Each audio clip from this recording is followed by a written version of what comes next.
ஜெமினி கணேசன் அவர்களினுடைய மகள் கமலா ரொம்பவே ஆவேசமாக பேசியிருக்கிறாங்களாம்.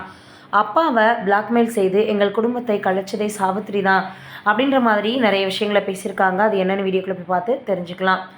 சாவித்திரி அவர்களை ஒருமையிலையும் அவங்க கடுமையாக விமர்சனம் பண்ணியிருக்காங்க.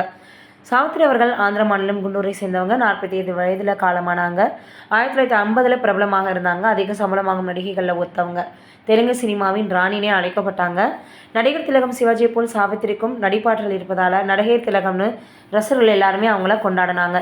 250க்கும் மேற்பட்ட படங்களில் நடிச்சிருக்கிறாங்க. ஜிஜி கருத்தரிப்பு மையம் என்பதை நடத்தி வருபவர் டாக்டர் கமலா. இவங்க வேறு யாரும் இல்லை, ஜெமினி கணேசனின் மகள் அப்படின்றது எல்லோருக்கும் தெரியும்.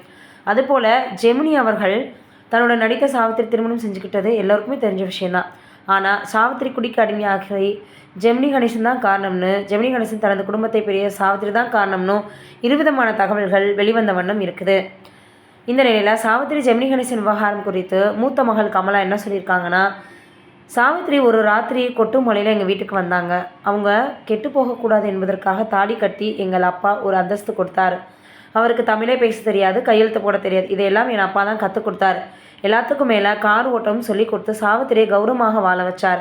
ஆனால் சாவித்திரியோ அப்பாவுக்கு கல்யாணமாகி 2 பசங்க இருக்காங்கன்னு தெரிஞ்சும் அப்பாவை காதலித்து அவரை பிளாக்மெயில் செய்து 15 ஆண்டுகளாக எங்கள் வீட்டுக்கே வரவிடாமல் செஞ்சுட்டாங்க.